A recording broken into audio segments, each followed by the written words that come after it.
Good afternoon, ladies and gentlemen. Welcome back to the channel. I'm Glastonbury Gabriel. This is the Wandering Ponderer, and we're in London. And I'm going to tell you why straight after this.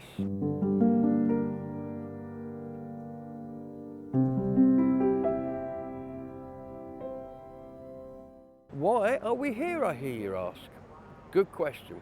We're here in this leafy square on Tottenham Court Road, which by the very nature of itself is rather weird.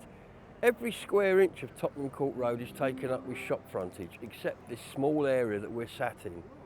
And I got to wondering why, and the answer is really interesting.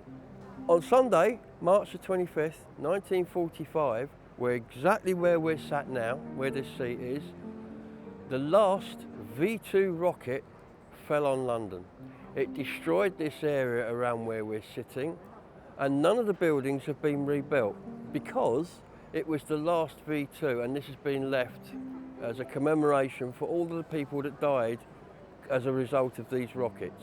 On this site alone, 9 people died that day. So what were V2 rockets? I guess some of the younger ones amongst my audience may not know what a V2 rocket is. So let's go and have a look. The V2, as the name suggests, is the second of a series called the Vergeltungswaffe, which translates into English as the vengeance weapon. These were designed and deployed as retaliation for the Allied bombings of German cities, which, with the entrance of America and its mighty 8th Air Force, was a night and day operation. The first of these was the V1, or as it became to be known, the Doodlebug. This was a flying bomb, in that it had wings and flew like a plane to its target. These could be heard flying over London with their engines making a characteristic noise that gave them their other name, buzz bombs. When folk heard them coming, they would stop what they were doing and stare up at the sky. As long as the engine was running, you were safe. If, however, before it got to you, the engine ran out, it was probably time to get under a table somewhere. There was, however, a small amount of defence against the V1s. They would be picked up on radar, the very same radar that picked up German aircraft during the Battle of Britain, and fighters would be vectored to them where they would either be shot down or deflected away by the aircraft flying alongside and tipping them off course with their wings, as shown here. The V2, on the other hand, was a totally different beast.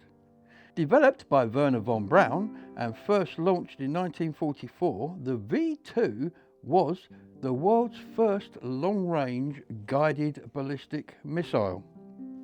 It was also the first man-made object to travel into space by crossing the Kármán line.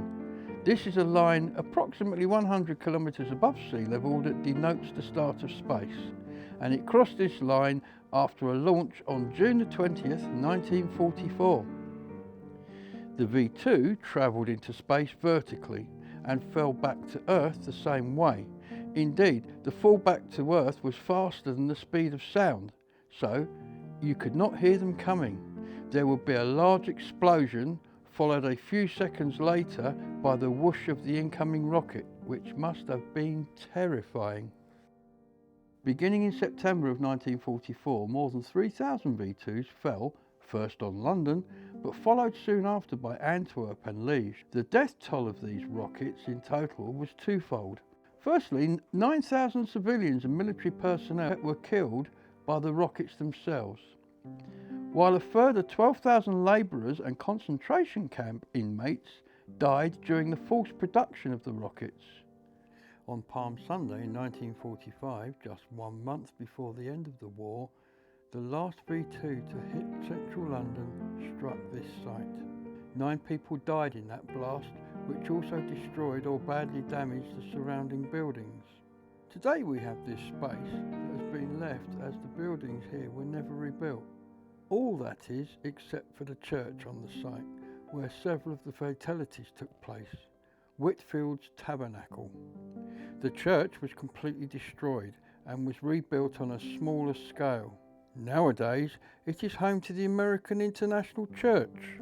Of the 9,000 folk that were killed by V2s during the war, approximately 2,700 lost their lives in London, including the 9 souls killed here.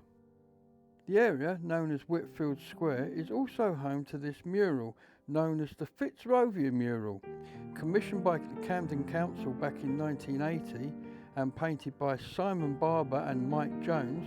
It was a montage of scenes that were all relevant to the area at the time it was painted.